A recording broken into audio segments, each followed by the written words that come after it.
So we in our previous sessions have had talked about OERs, that is Open Educational Resources. For this session, for the next session, I would like to invite Mr. Navin Pathak, who's the head of OER project with the Tech Review, and he would the topic on which he'll be giving his presentation is creating courses using open educational resources. So that would be a really insightful session for all of you. Big round of applause for Mr. Pathak. It was a very insightful session. I really enjoyed the discussion. In my little experience, learners are of various kinds. In one class, there are different levels, you can say, some top, some middle layers, some at the bottom level, who need some more assistance. The system in India works a little differently than in US for sure. I'm there for 20 years. I went there for my bachelor's, and then I stayed there, 94. It's 21 years in April.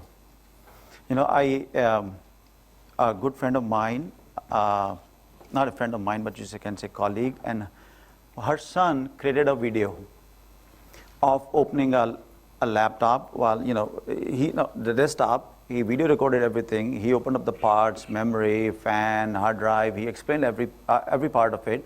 He put it together. He made a video, sent it to MIT. He got admission into after 12th in bachelor's. So interesting it is. And so it opens up mind, the environment, the conditions, the people around you who you interact with. It has a lot of effect on you. So, can I design a glove without knowing the movement of my fingers? Can I? Can I?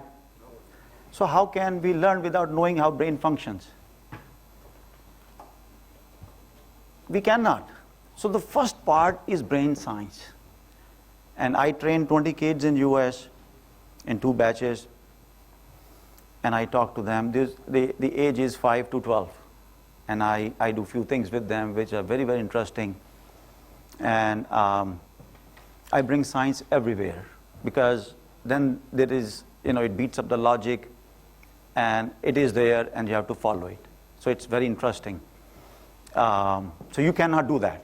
You cannot design a glove. Same thing when there are trillion connections firing, and some of them are not firing, how we can help a learner fire those connections, what we can do outside, what we can show, how we can motivate him so that he does what he wants to do, or what you think is good for him, so that he learn better, so that, whatever his aspirations are, he achieve those.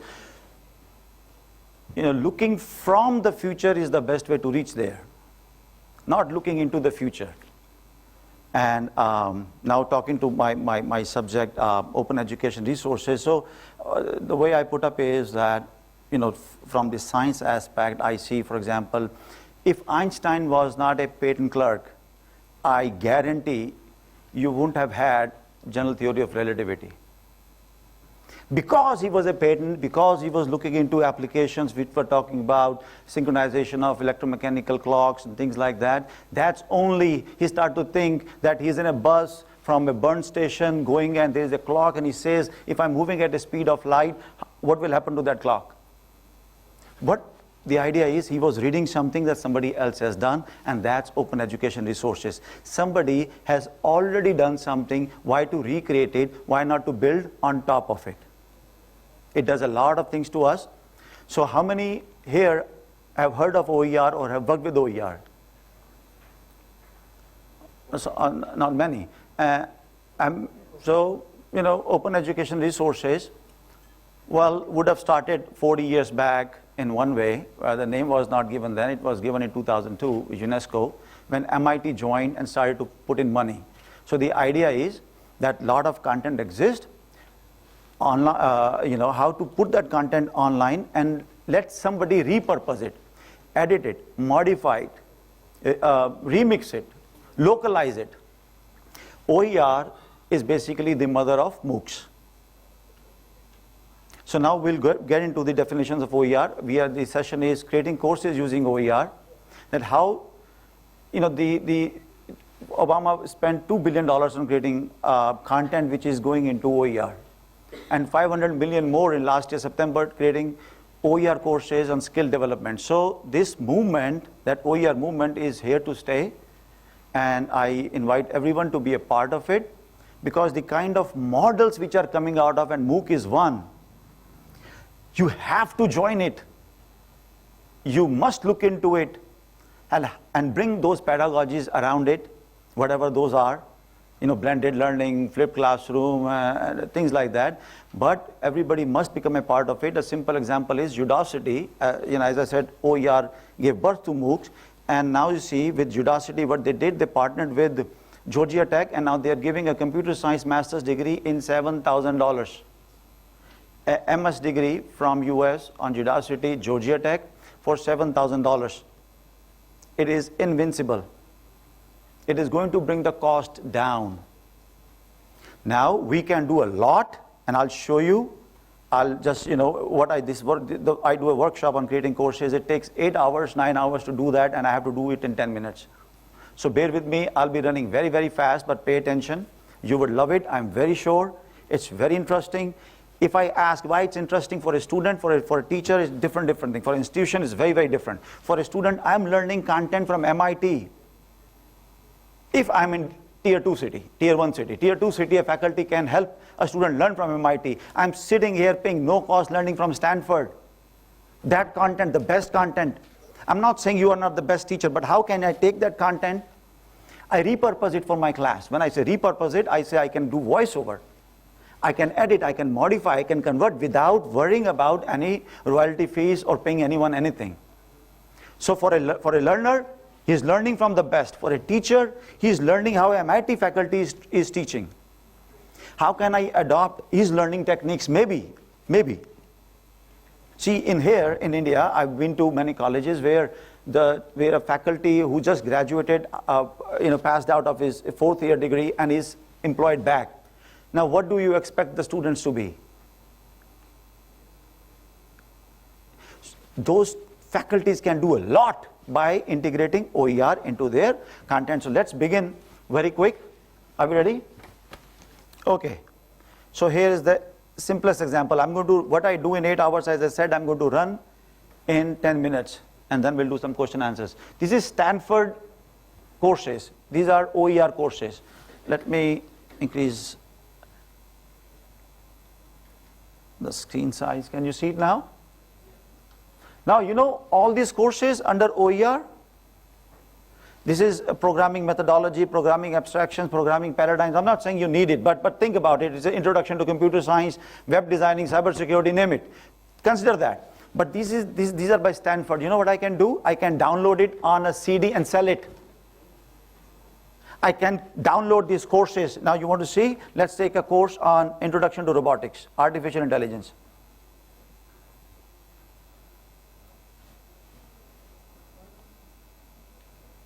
And this is Stanford site. Stanford courses. So artificial intelligence, and it shows us who the author is, who the instructor is, and complete course material downloads. You can download the whole material, and let me show you a part of the material also. Let's see where it exists. It will. Okay, there it is. View lectures and materials. It has videos. So it has videos, it has lecture notes, it has presentations, or whatever. So it has many things, case studies. So it has a YouTube video. See, lecture 1, course overview. It has YouTube, it has a PDF, where we can open up a PDF. It is a transcript. So they have a transcript of the course, they have a video of the course, they have handouts. So this is a transcript in a PDF. Instructor, okay, let's get started. So whatever I'm speaking, whatever instructor is speaking, somebody is writing it down. So you have everything. What you can do, you can cut it. I don't like this word. And nobody cares. And Stanford says, good job.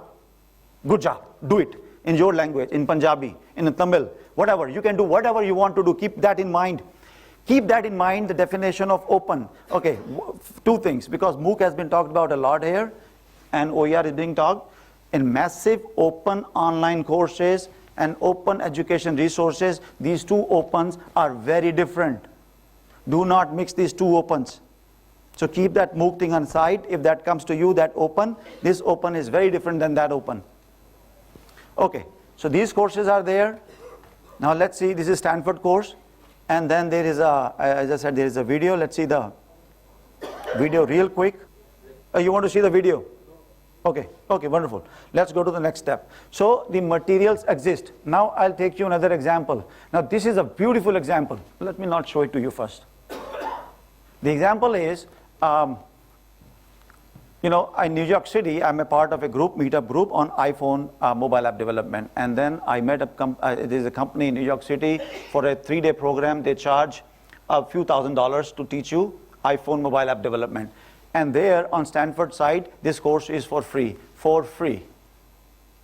Okay, now what an entrepreneur can do. Keep these things in mind because you are in colleges, universities.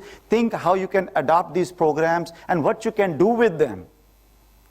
How would you compete? Otherwise, you will not compete. I'll give you in writing. You will not be able to compete because those are running very fast. MIT is again taking a position of elite by putting up their courses on OpenCourseWare. So keep that in mind, please. I may not agree with what MIT is doing, but MIT is doing it and you will not be able to compete. Now, this is an example. So I go to this 3-day program and I pay $3,000. That's one way. The other is, now consider I'm bringing some style into it, is that an entrepreneur who is a subject matter expertise working in a company on iPhone app development. He's a developer. Now what he says there is a course, this course is for free, I understand it, but the student will understand it. If student understands it, then he's not a student. But student does not understand it. What he has to do is take that course, send it to a student in a class, come to my class, he starts a program, he starts his own company, training company. And he says, learn it at home, come to my class and I'll teach you. I'll make that easy for you. What you don't understand, ask me, and you pay me $500 for a month. That $3,000 for 3 days, here is charging $500. Now the cost has come down because this course is existing online. It's so simple, right? You adapt something which is already done. Why do you have to recreate it? Why? Standing on the shoulder of giants. If I am tall, you sit on top of me, of course your vision will be more. That's the idea. OER is standing on the shoulder of giants. As Newton said, and Einstein did, Newton also did that. Because Newton got 1 million copies, case studies, work done by other alchemists, and that's how he didn't see an apple falling like that. He was not sitting one day and he saw an apple. That didn't happen. What happened was he got those notes and he's explaining you that apple fell and I saw that. Because he's getting hands-on, because seeing what others are doing. That's the best part of it. No copyright on these issues. There are licenses, we'll get into it. So the idea is what exists, we have to use it. Now, second part to it is, we have to worry about licenses. Here, let me show to you real fast. There at the bottom of the page, it will say BYSA. BY. Identifying. So what we are trying to do is creating a course using OER. So what exists, I'm trying to find. So there is I showed you there are lectures, there are videos, there can be a website which you can show, there can be handouts, and these all are OER. They exist in many places. They can exist in a lecture from MIT, a video from IIT, a handout from Stanford. You're putting together, and that's one chapter, introduction, in your first day of the class, online course, whatever model that you bring into, but online, this is how what you're doing. So you identify these courses by seeing them. Do you see at the end it says CCBY? That's the license. There are 6 licenses. We'll go into those. So this is the license. So you see, you bring a goal. What do you want to do with that course? Is that course for free? You want to offer online? Or you are going to charge for that course? Keep that in mind. Why? Because that has an impact on what kind of licenses you will use. You are selecting OER material. Your goal is, I'm going to take this course and I'm going to commercialize. The moment you say commercialize, that means you have little restrictions in OER. Some of the OERs have NC attached to it. For example, if I take you to MIT, this is MIT OpenCourseWare, similar to IIT, it has more courses, many more courses. The license here, do you see the license here? BYNCSA. You cannot commercialize it. So what it means, very fast, what it means is MIT can tell you, nobody else can. Because they may say that if you are training and using my course, you cannot use it. Or they may, even in a university, somebody is teaching you, but he gets paid, you cannot use it, but you may. So it depends, ask them. So the idea here is, when you're creating a course, one very important part to begin is, again, template. Video, lecture, whatever. Second part is finding that material. Template is, when I say template, that means you have structured your course. You're structuring a course. You're going on OER, you're finding material and you're structuring your course. Introduction is this, second part should be this, third part is this, fourth day, what will I learn this, fifth day, what I will learn this. You have structured it up. And now you're finding material using some kind of a metadata. But don't go there, just finding material, because you know those keywords. You're going on MIT, OCW, computer science, Java. And the moment you say Java, something will come. The moment you say psychology, something will come. The moment you say finance, something will come. Entrepreneur, something will come. Something will come on here. So remember, something will come and use it. This is not one site. There are 1 billion works available under OER. 1 billion. They completed 1 billion in January. 1 billion works. So there is immense amount of content that exists online. We are not worrying about right now what does not exist, because what does not exist, you have a better opportunity to put it there and be recognized. The networking part will come to it in the end, that how does it benefit in a bigger way, but you got the idea. Now let's look into the licenses real fast. These are the 6 licenses. The website is Creative Commons. I'm not going to get into who started Creative Commons, but the idea, there are 6 licenses. Attribution share alike. Attribution share alike is used by NPTEL. IIT is using it. Different licenses. So share alike is whatever. If I'm using BY, I can give share alike. I can sell BY and SA. I can sell attribution no derivatives. That means I cannot cut a video. There are, but I can use as it is, like Khan Academy. You cannot cut. So there are many videos, many ways you cannot cut that content, you can edit it. You have to use it as it is. Now definition of non-derivatives can differ. Remember that. Cutting a video is one part of it, but can I attach my video to it? It's again a derivative. Right? So look into the definitions very clearly when you are finding material. When you are online looking for material, look for these definitions. These are very important.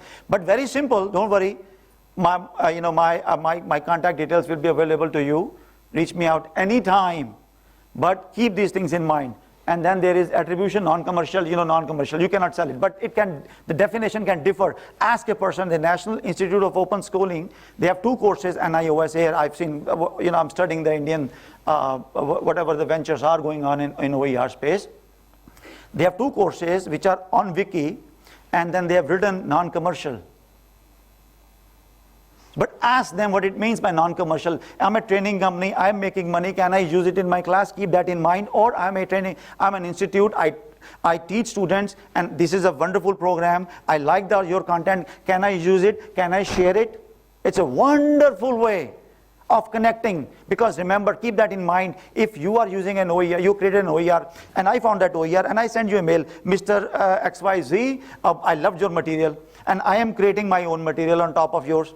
Now once I'm creating that material, I'll show it to you. Now suddenly 2 people have bonded. He may be residing in New Zealand or Tanzania or Brazil or Peru or US, but now we are connected. Now you see, somebody else is working on somebody else's content.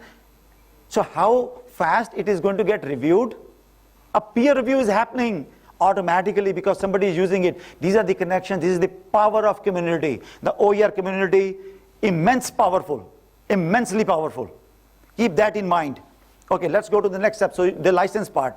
Now the part comes is, well, I'll go to this OER Commons thing in the end, but there are million websites where you can find OER material. So again, you got a goal. I want to make money, or I'm using it for some other purposes, just sharing. Then course structure. You have a template. I want handouts, I want websites, I want this. You have a template. Then discovery, we saw that. You discover that material. Then you discover according to the license that you have the goal set for. Remember, it cannot be differ. It cannot differ. You're making money, you're using ND. You cannot be doing that. You cannot be doing this non-commercial, this non-commercial, and this non-commercial if you have intention of using it for making money. Just keep that in mind. So I'm aligning it. Next part is you got that content, you got those videos, you got, and you say, I love this video, can I edit it? Or can I use this PowerPoint presentation or PDF by MIT, by Stanford, and I speak on top of it? Can I do that? If I do that, then what tools are there? Do I have to buy some tools? Remember, I told you that Open is different here than MOOCs Open. You know, one thing that is in this Open is that the tools available, are they open to me? I tell you this is a PDF, edit it, and you don't have a PDF editor. You have to buy it. Isn't it restrictive? Do you think it's restrictive, yes or no? Yes. It is restrictive, right? So the tools have to be available. So find the formats which everybody in the world can use, or the tools. You find those tools which can create those formats, content in that format. HTML is the best, or text format, not Word. Somebody has to buy MS Word. So think from those terms if you are creating. So now let's go look into, so what you did, now you have the content and you have stored that content somewhere. Let's say in your hard drive, you've downloaded it.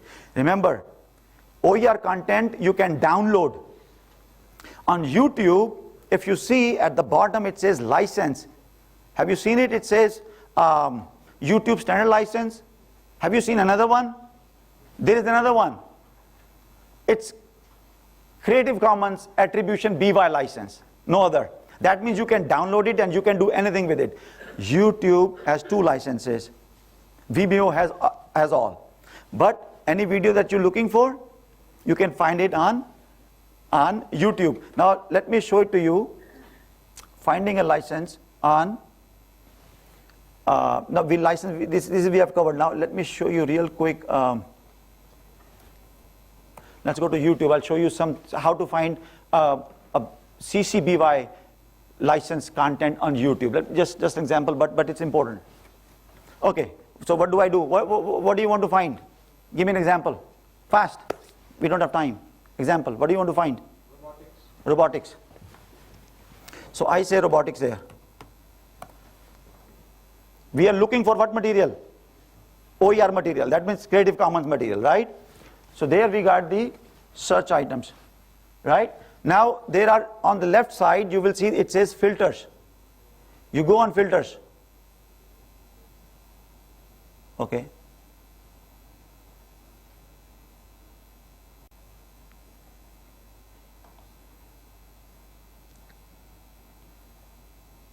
I don't know why it's not clicking up. Still loading. On filters, it will give you an option. Creative Commons. But this is something very interesting part I want to show to you. That's why I'm here. Try that cross in that space where you do that ID. This? It stops it and then I do that. Anyways, there is a filter button. I wish if I could open it. But anyways, let me take you through a different way. Let me take you to search Creative Commons site. The one that I showed you. You see here on this side, it can find, I want something that I can use for commercial purposes, modify, adapt and build upon. Can you read this? Yes. This is what it's going to find. Now I'm going to say robotics here. Once you are in the field, you can find certain, where is YouTube. So it will do a search on YouTube also. YouTube does its own search also. Okay, there you find every content here on this page is Creative Commons. Because if you open it up, if I open this, so I want to create a video. So let's get into the tools part. So you found the content, YouTube or wherever. Now this is a free tool which allows you to create your own video. It's a free tool. Download it and just little configuration, and then you bring that file. I don't have time, or else I will show it to you. It's Cam Studio, but do not go on Cam Studio right now and .org and try to download it. Send me a mail. I'll send you a link where to download from. Do not go to this. This is the site, but there are viruses. Well, this is Cam Studio that making a lot of money, and this has viruses. So do not download it from here. But this is a tool, and I work with this tool. I work with this tool right here, and I can create a video right away, sitting in my bed. I have done that for many courses. So you put up a course and you highlight it and then you speak and it gets recorded. I can record a video on YouTube. Okay, guys, here is what MIT guy is saying, and you bring MIT video, and then you stop it and then you say, okay, you know what this means? This means X, Y, Z, A, B, C, E, F, G, and done. And you stop it, and that video is ready, upload it on YouTube, and ready to share. So this is one part of the game. Now what happens, real fast. So once the course is ready, as I said, I have created many courses, and one of the course, for example, is I'm taking an example of a cybersecurity course. See, course creation is one part of it, but course sharing is another part of it, where we have created a course, all those files are on your computer. How will you share it? I'm not going to get into it, but then comes certain tools, certain LMSs, certain things on where to host it. How maybe a Google site, you can put it there. There are many ways to do it. But you have to structure it. This is how the course is structured. And all this course is open education resource course. For example, here you see is a lecture. I just had it open already so that it does not have to download it. There is a lecture, there is a video, and there is a handout. Handout can be a website. And all this material is coming from many other sites. The lecture is coming from my site because we have created a lecture. The video is coming from YouTube. And the handout is some other website. Handout 1 and handout 2 is some other website. Or it can be a PDF, or it can be anything. See, the course is structured. The course is ready, and then what I do, and I say, okay, man, how do I make money? Now I'm making money with that, and I'll tell you, that's the whole idea, is what you can do with it.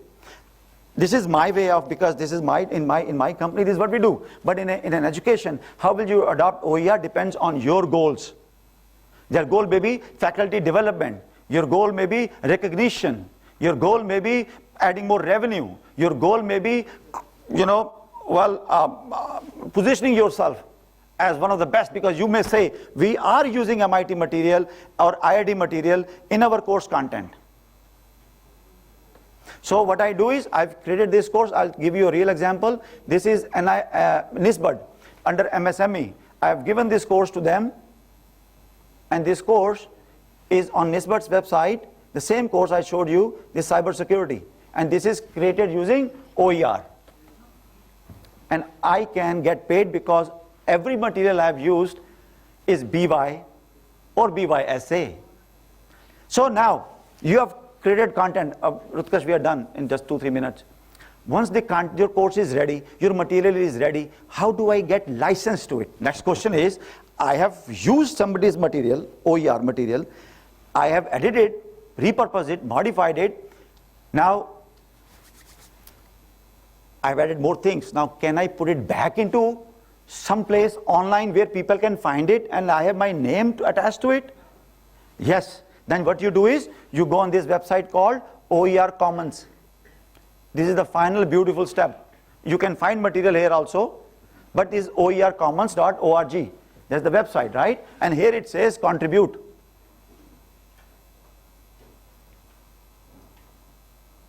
See, you can create a page and you can create a logo, and on that page you can put logo CCBY. But how will search engines know you?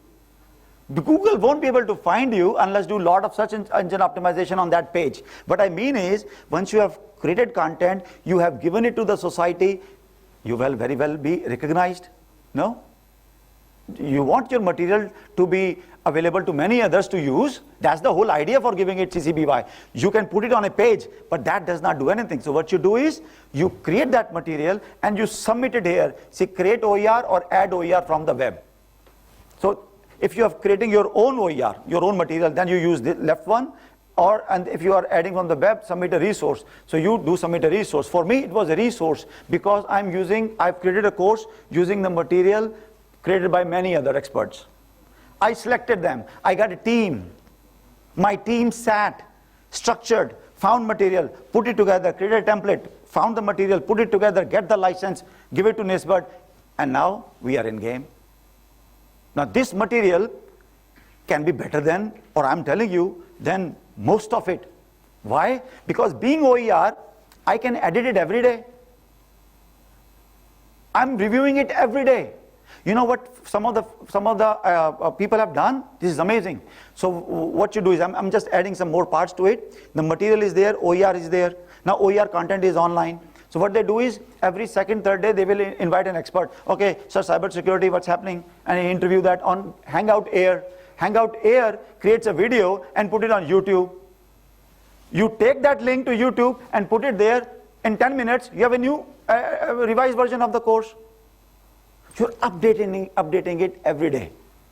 Now, the idea is that tier 2, tier 3 cities, I've seen open universities, I visited many, and now they're using it. Their students, they're getting books. Now the day book gets printed, the day it's outdated. In just 1 minute, it's out. Oh, new book. Yeah, oh, somebody wrote a new article on it. It is outdated. Here it is not outdated. Okay, so I mean, this is all what I have to say. There is another session I'll be there in. We'll talk more. Any questions that you have in just next 30 seconds? Yes, 30 seconds. How can you taking about the practical sessions? How can you? Taking care about the practical sessions, because you are displaying the course of Java. Yes, two parts to it, two parts of training. One part is learning, one part is doing. So learning happens there, online, and then you have an expert. You know, it's a blended classroom model. You can say a flipped classroom model. You study at home, you come to the class prepared. I'm not saying 100% OER right now. I can say, but I'm not saying it. What I'm saying it, use it. The best is flipped classroom model. Nisbat is not flipped classroom model. So all the courses I've created is somebody learning from there itself. But remember, vocational or training, there is learning and doing everywhere, but learning and doing. Learning happens here and doing happens in a classroom. Okay? And second question is, sir, how can you say that this information is fruitful? Because if we talk about last 5 years, this thing was happened with Wikipedia. Most of the students will put their own imagination was there. Right. If you are searching the wiki, then on the top of it there was an exact information, but in the middle, the information was false. Okay. Okay. Very, very important point. What I'm saying here is, between the content and the learner, there is a faculty. Between the content and the learner, there is a faculty. Faculty is the filter. Faculty is the filter. If student knows what he's looking for, oh, okay, I'm on YouTube and I found a calculus 1, and then there are 20 videos, 30 videos. Do I have enough time in my life to go over the 20 videos and say which is better for me? I cannot. Impossible for me. So a faculty says, whatever time is spending, you know, I can say faculty for 20 years is doing the same thing again and again. Why can't he record it, put it online, let students learn, come to the class, and he's a mentor facilitator. That's the idea. No, that's the idea. Idea is for a faculty. This is not for the direct user, a direct learner. Learner will not be able to. If you are self-motivated, you know, oh, I have to do it, and I'm a learner. You go to OMIT, OCW site and find whatever you're looking for. But don't go on wiki or thing. You have to go, you can. But then you go to reputed sites. There is a repository like OER Commons. They check you. It's not that you submitted and they say, okay, you got the license. No, they will take your own time. Okay? So we are done for this session. Thank you very much. That was a really inspiring session by Mr. Pathak, and looking forward to hear you in the post-lunch session once again, sir.